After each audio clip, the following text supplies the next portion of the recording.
Société nationale des Québécoises et des Québécois de la région de Thetford est fière de vous présenter l'émission Appalaches en quelques mots. La TVCRA est au cœur des préoccupations des gens d'ici depuis plus de 45 ans. C'est donc un honneur pour moi de soutenir et de contribuer à l'essor de la télévision communautaire de la région des Appalaches. Bon visionnement.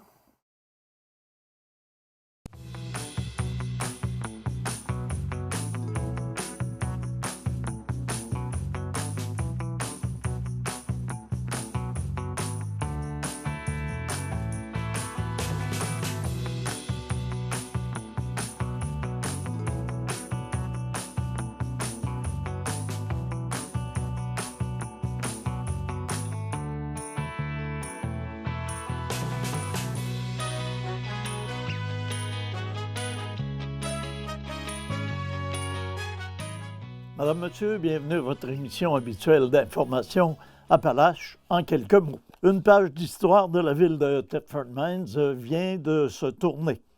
Le service de la police municipale de Thetford Mines est maintenant chose du passé.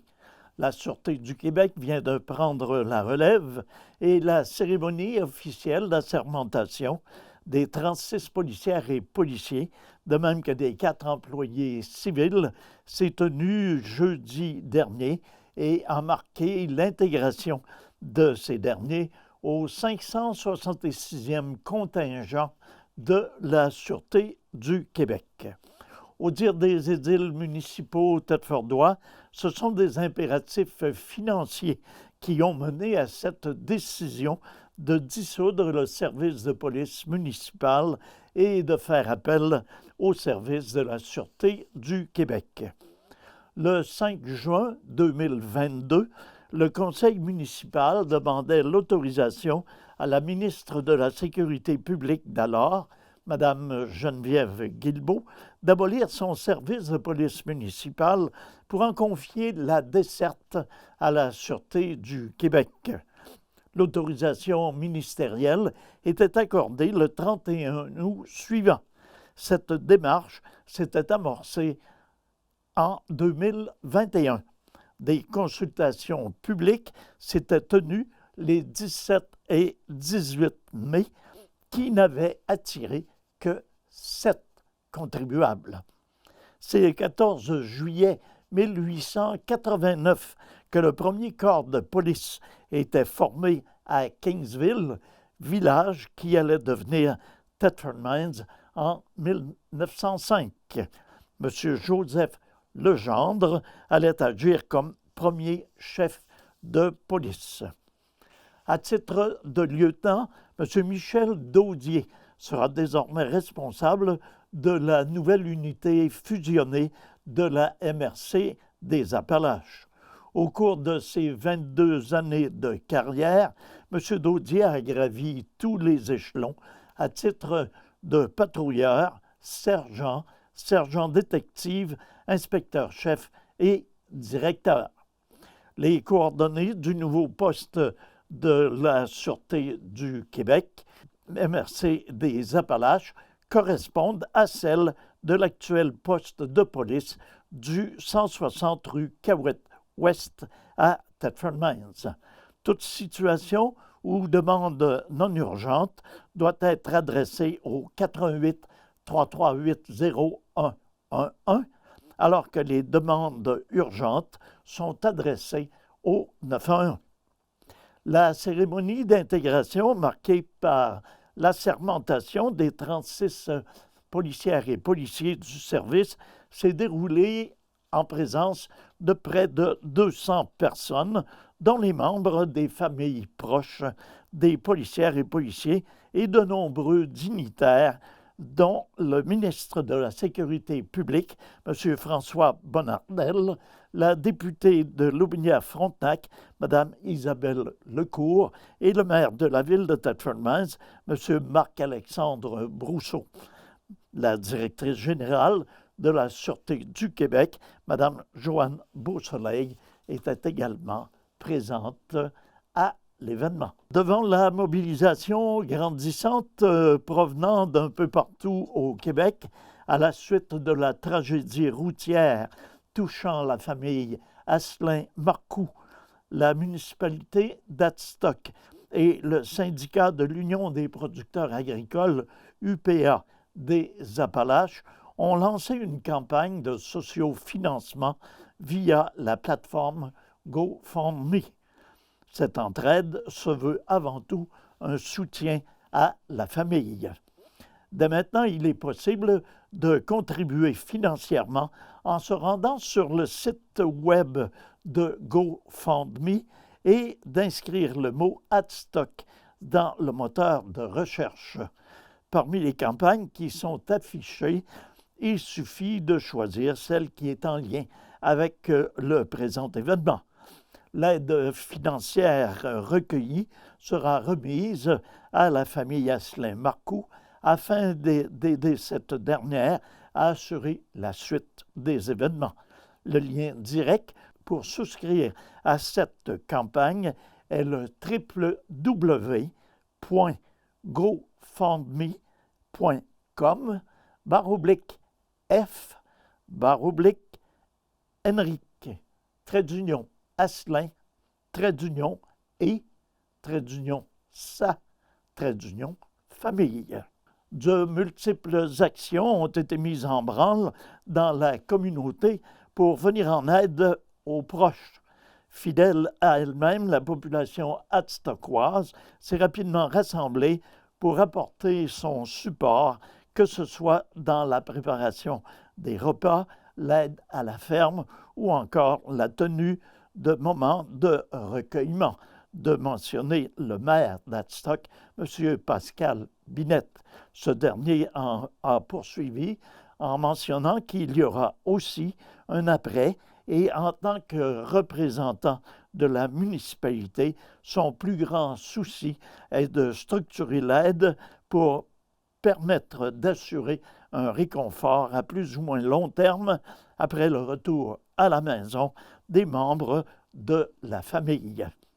Pour le président du syndicat de l'UPA des Appalaches, M. Bertrand Gagné, il allait de soi que son organisation puisse contribuer à cette aide pour cette famille qui exploite une ferme laitière à Adstock. M. Gagné a mentionné que, comme plusieurs, nous avons été touchés et affectés par cet événement. Immédiatement, des agriculteurs ont pris l'initiative d'apporter leur aide afin de permettre à la famille de conserver, entre autres, leur accréditation biologique.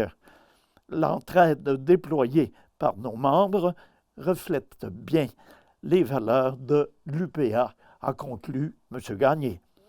La municipalité d'Adstock ainsi que le syndicat de l'UPA des Appalaches remercie toutes les personnes qui font la différence dans cette tragédie.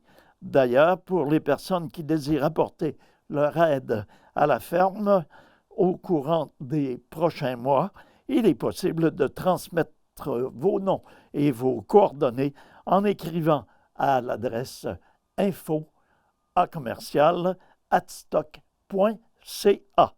La municipalité assurera la transmission des renseignements auprès des personnes concernées. La députée de Lotbinière-Frontenac et adjointe parlementaire du ministre de l'Éducation, Mme Isabelle Lecourt, a procédé récemment, au nom de la ministre déléguée à la Santé et aux aînés, Mme Sonia Bélanger, à l'inauguration officielle de la Maison des aînés et alternative du secteur de Black Lake à Thetford Mines. Celle-ci accueillera ses premiers résidents dans la semaine du 3 avril prochain. Située au 510 de la rue Christophe-Colomb, dans le secteur Black Lake, cette nouvelle maison des aînés et alternative regroupera 72 places pour la population de la région, soit 36 pour les personnes aînées et 36 autres pour les adultes ayant des besoins spécifiques. 24 résidents et résidentes du CHSLD du Lac-Noir, devenu désuet, y seront déménagés. Regroupés en 6 unités de 12 lits chacune, les installations offriront des chambres individuelles avec toilettes et douches adaptées pour chaque personne hébergée. La maison des aînés et alternative de Black Lake, comme toutes les autres à venir, a été conçue pour rappeler davantage l'aménagement d'un domicile et offrir aux résidents et résidentes un milieu de vie à dimension humaine.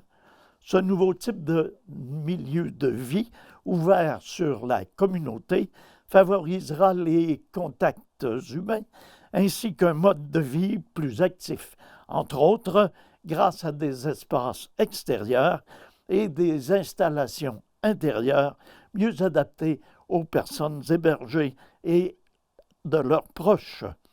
Les personnes proches aidantes sont également intégrées à la vie quotidienne des résidents et résidentes. Les milieux sont aménagés pour favoriser les contacts entre eux. C'est une superbe nouvelle pour toute la communauté de Black Lake et des environs, a d'abord déclaré Mme Isabelle Lecourt, députée de Lotbinière-Frontenac.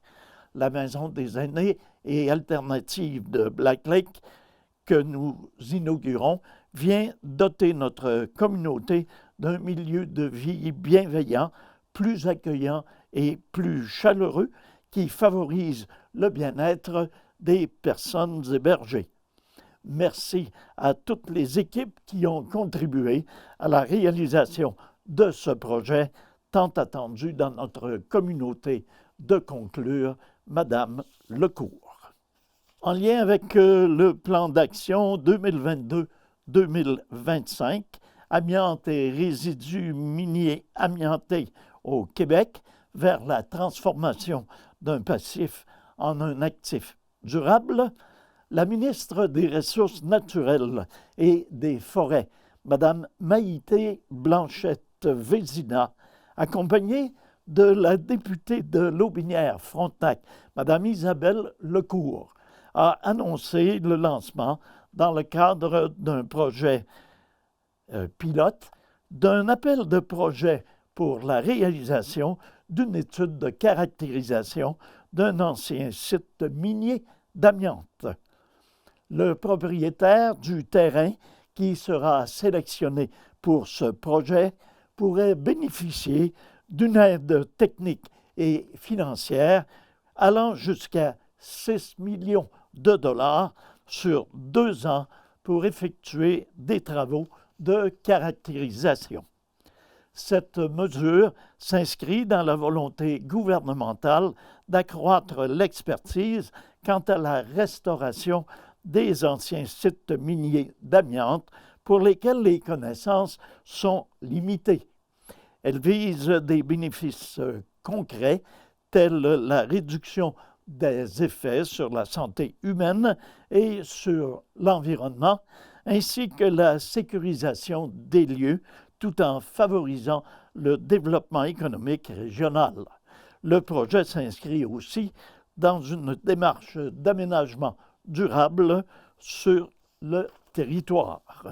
Les propriétaires concernés par les résidus miniers amiantés et désireux d'en savoir plus sur les critères d'admissibilité sur cet appel de projet sont donc invités à consulter dès maintenant la page web du ministère à ce sujet. Les propositions doivent être reçues au plus tard le 15 juin prochain en vue du début des travaux de caractérisation au printemps de 2024. La présence d'amiante et de résidus amiantés est un enjeu important dans certaines régions, dont la nôtre, en raison de leurs anciennes mines, de souligner Mme Isabelle Lecourt. Ainsi, plusieurs propriétaires de terrain peuvent être touchés par le présent appel de projet. et constitue donc une occasion supplémentaire de mettre à profit ou de développer des expertises régionales pour trouver des solutions durables aux problèmes de la restauration de ces anciens sites miniers. Cela contribuera également à mener à terme et à donner aux régions touchées un nouvel élan de développement socio-économique fondé sur leurs propres ressources. Issu des recommandations faites par le Bureau d'audience publique sur l'environnement, connu sous l'acronyme BAP, dans son rapport publié en juin 2020, le plan d'action sur l'amiante, lancé le 16 juin 2022, a pour but de s'attaquer aux passifs liés à l'amiante en considérant les volets sanitaires, social et environnemental de la problématique et prévoit la création d'actifs à partir des résidus miniers amiantés. Le plan d'action est doté d'un budget de 38,5 millions de dollars et se décline en 11 mesures. Sa mise en œuvre est placée sous la responsabilité d'un comité interministériel coordonné par le ministère de l'Environnement, de la lutte contre les changements climatiques, de la faune et des parcs. Au nom du conseil d'administration, le président de la Société de développement économique de la région de Thetford, la SDE, M. Marquis Bédard, a annoncé que la direction générale de l'organisme serait maintenant assurée par M. Rick Lavergne. Notons que ce dernier a été nouvellement en poste à la MRC des Appalaches, où il assure également le rôle de directeur général. Alors, M. Lavergne assumera les deux fonctions de directeur général de la MRC et de directeur général de la SDE. On se rappelle que quelques mois après le début de la démarche de la planification stratégique conjointe de la SDE et de la MRC des Appalaches, les directeurs généraux de chacune des deux organisations ont quitté leurs postes respectifs pour de nouveaux emplois. Il s'est donc dessiné une occasion d'organiser les ressources et ainsi mieux coordonner la mise en œuvre d'une vision intégrée de développement du territoire, d'expliquer le président de la SDE, M. Marquis Bédard. L'objectif de la planification stratégique conjointe étant d'établir une vision commune et un plan d'action intégré pour l'avenir du territoire de la MRC des Appalaches, la décision d'une direction commune devenait une stratégie gagnante pour les deux organisations, de préciser la préfète de la MRC des Appalaches, Mme Jacinthe Patry. Avec cette volonté conjointe de regrouper nos forces, la SDE étant le joueur clé du développement économique de la région, la SDE demeurera la porte d'entrée des projets d'entreprise sur le territoire, a-t-elle poursuivi. Depuis le départ du directeur général de la SDE, M. Luc Rémillard, c'était Mme Vicky Lachance qui assurait la direction par intérim. Mme Lachance demeure dans ses fonctions de directrice des services aux entreprises et de commissaire au développement économique à la SDE. Les organisateurs du tournoi de golf annuel de la ville de Thetford sont maintenant prêts à lancer les inscriptions de la 22e édition de l'événement qui se tiendra le 16 juin prochain au club de golf et curling de Thetford. Bien que la formule de départ simultanée soit toujours de mise, le concept a été revu afin d'offrir quelques nouveautés qui seront certainement très appréciées des participants. En collaboration avec des commerçants locaux, la Ville propose cette année l'installation de stands où les golfeurs auront l'occasion de déguster des mets ou des breuvages directement sur le terrain. En plus d'encourager la découverte de restaurateurs thetfordois, le comité croit que cet ajout contribuera à améliorer l'expérience des joueurs. Après l'édition de 2022, nous nous sommes donné l'objectif de changer un peu la formule utilisée depuis de nombreuses années afin de moderniser notre offre, mais aussi de permettre aux participants de se divertir sur le terrain. Nous croyons que l'ajout des stands permettra d'animer l'espace et de créer une ambiance plus dynamique, de commenter le coordonnateur aux événements de la Ville de Thetford Mines, M. Olivier Vachon Bellavance. Cette année, le comité mise sur une nouvelle loterie qui sera offerte à toute la population. Au total, des prix d'une valeur approximative de 5 000 $ seront tirés au hasard parmi les détenteurs de billets qui seront bientôt vendus au coût de 10 $ l'unité. Grâce à la générosité des partenaires, dont Sanitaire Fortier, nous pourrons offrir des prix vraiment intéressants, dont un crédit voyage d'une valeur de 1 000 $. Tous les profits de la loterie seront remis aux 4 organismes bénéficiaires.